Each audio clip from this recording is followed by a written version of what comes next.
Hey, good morning, folks. It's Bob out here at Sorrento Hill. Thought I'd give you a little update on what's going on today.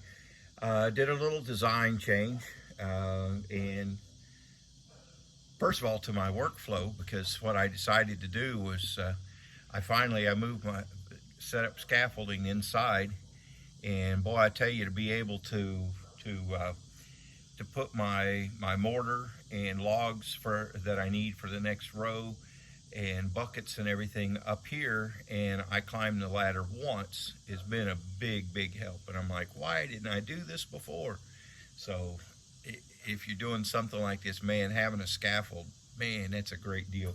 Now I bought this, actually bought two sets over at Harbor Freight. What would we do without Harbor Freight? I had to go to a store like 75 miles away to find it, but it's been huge having this. And I primarily I've used it indoors for putting up my rafters. When I put the rafters, I use the scaffolding.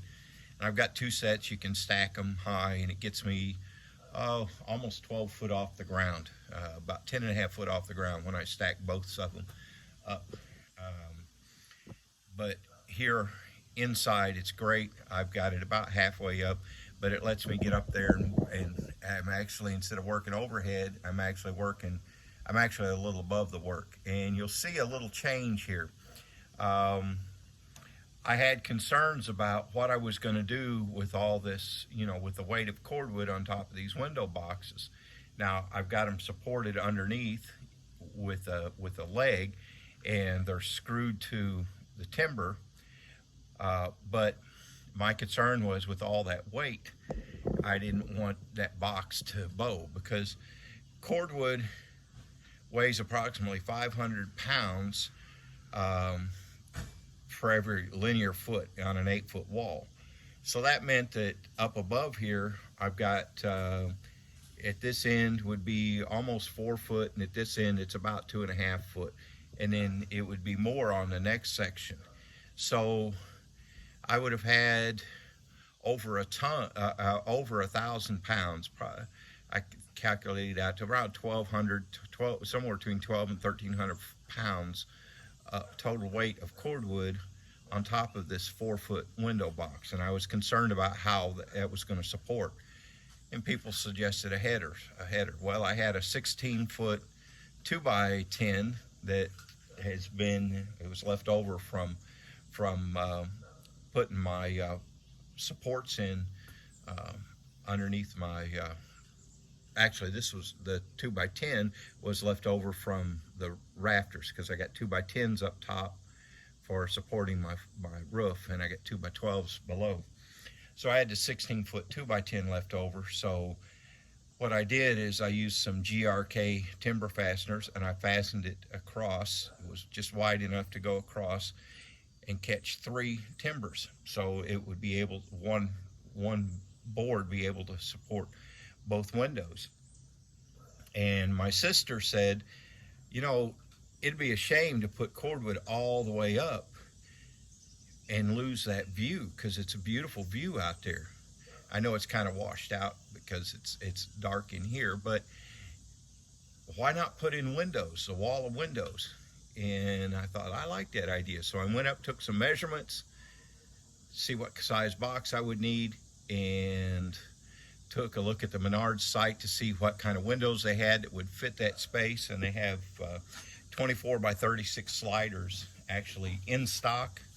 So that's what I did. I figured it out, and I could do 24 by 36 horizontal sliding windows in that wall back there that you see.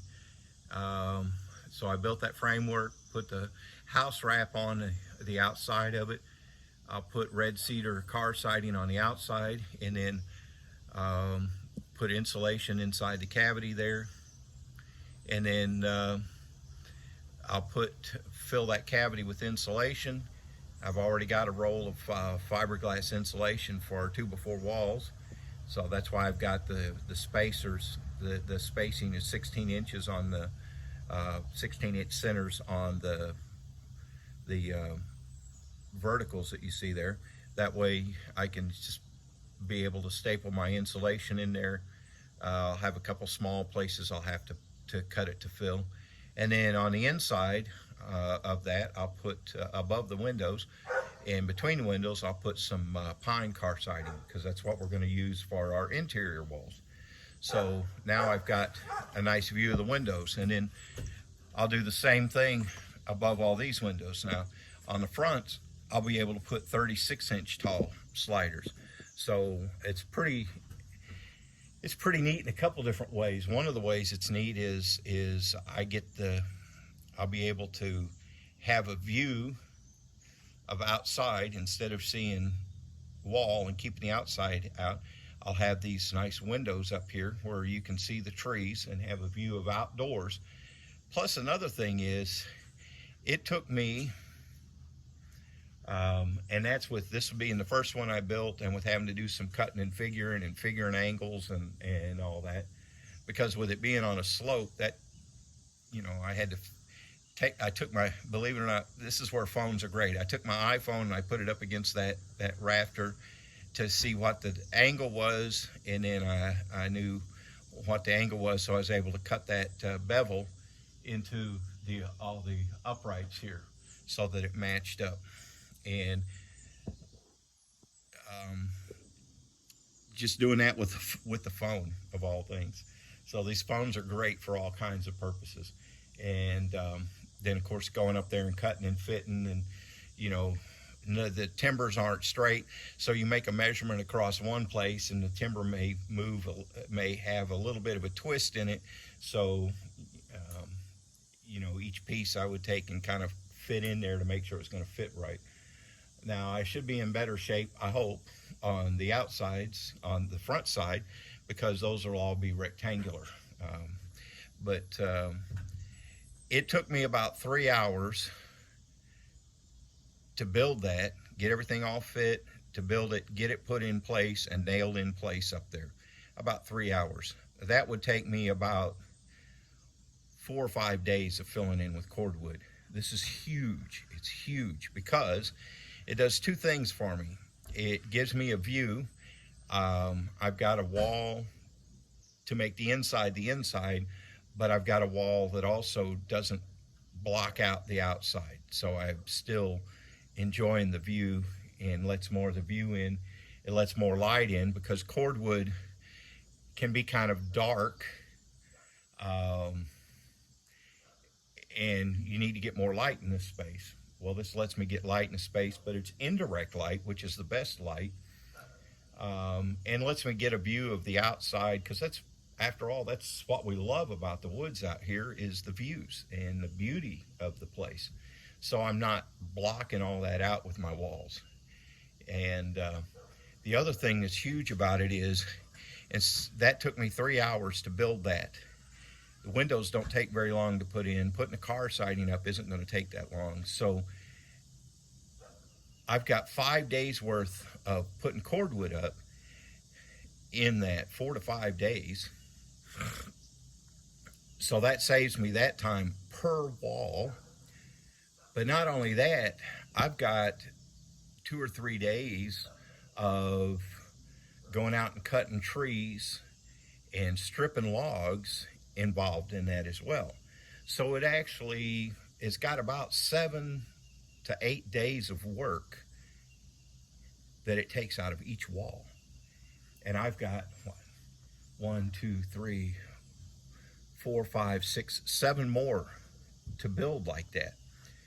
So that the number of days that it takes out of the build will make the difference between us being in here for the winter or in the RV for the winter, because I can go ahead and get these window boxes built up and the cordwood up to that header and up to that window box while the weather is good, and do the rest of it when I have rainy weather, when I have cold weather, because I can do that if I've got nighttime temperatures that are going to be down in the 20s, that would be too cold for the cordwood, because I need about 5 to 7 days after you put that cordwood in.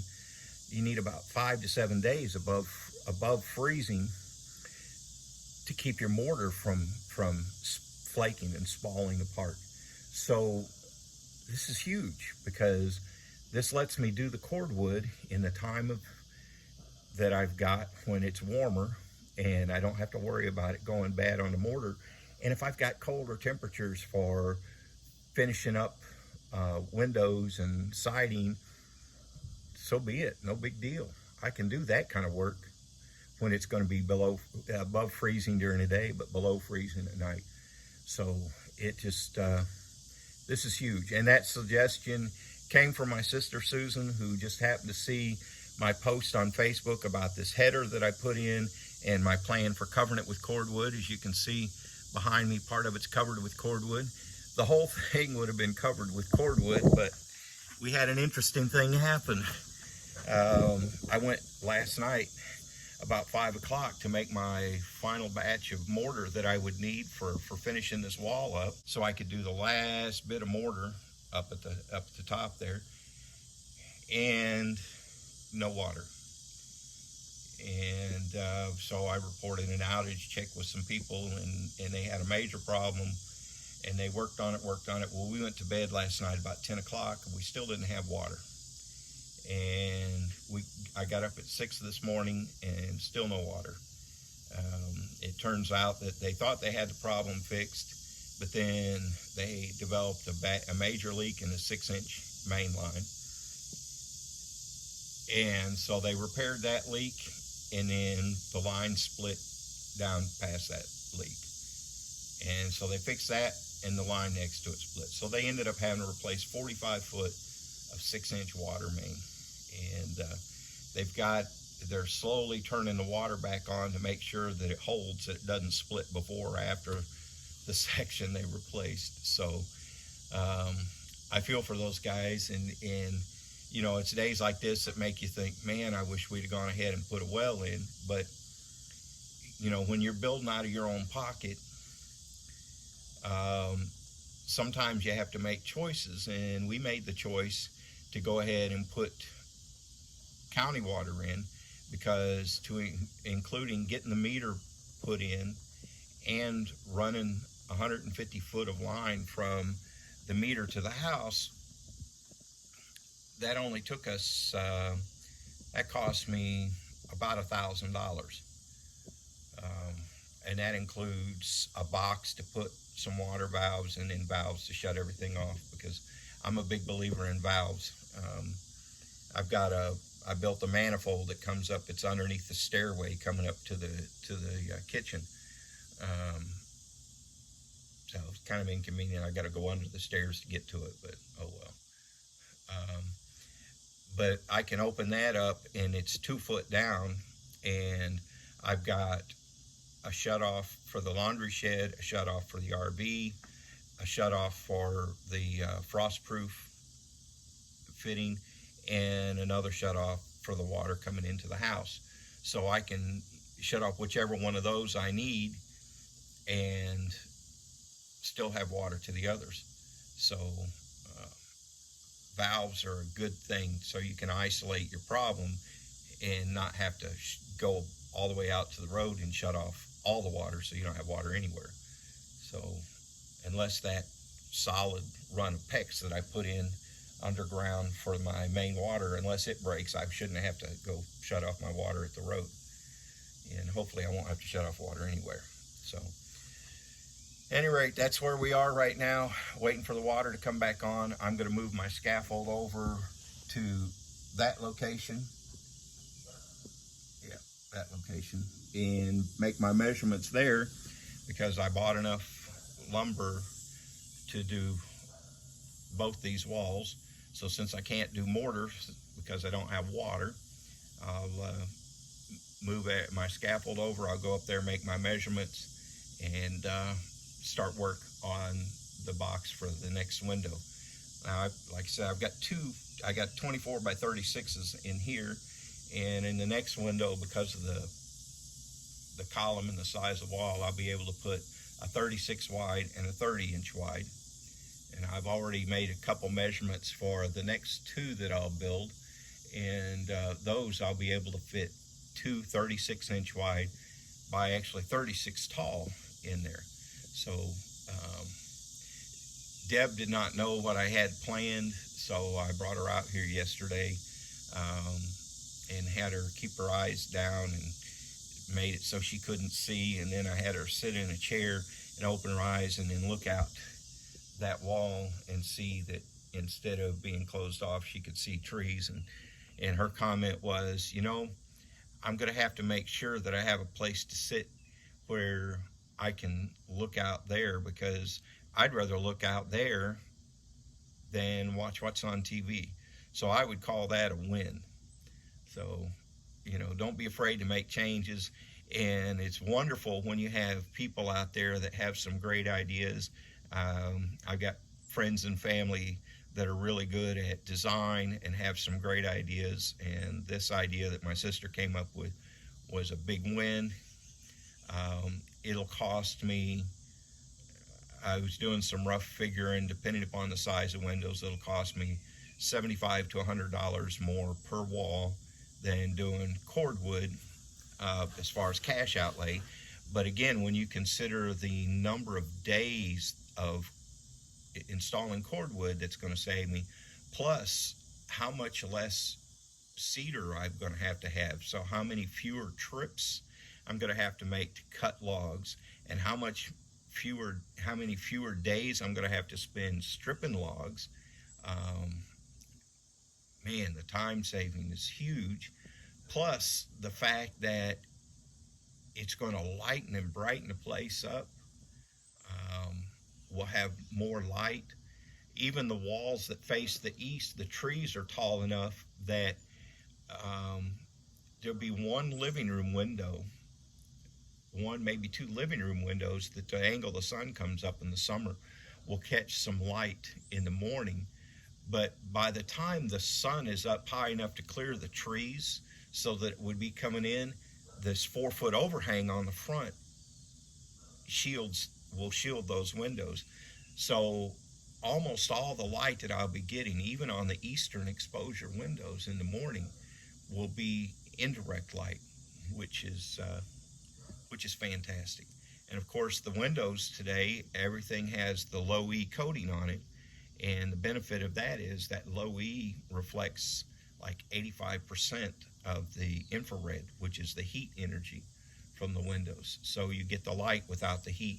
And the windows will be buying, that coating on them also blocks most of the UVA and B that comes in. So I don't have to worry about, and that's the component of the light that causes your skin to get sunburned, and causes your pictures and your furniture and your drapes and everything to get faded.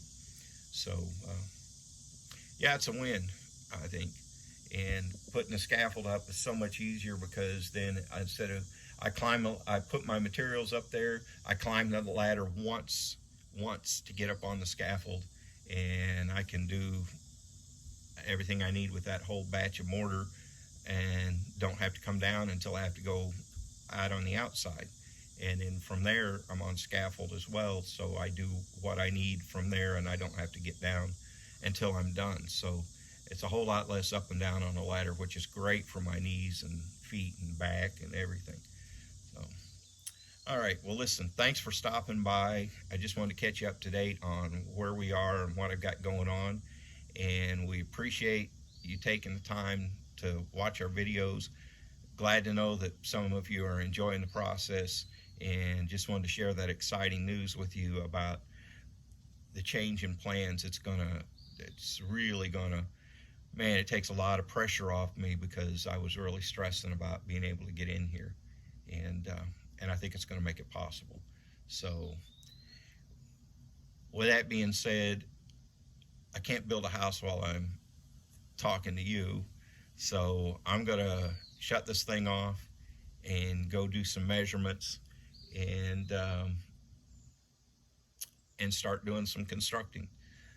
Again, this is Bob at Serenity Hill. Thanks for stopping by. We'll check back in with you later.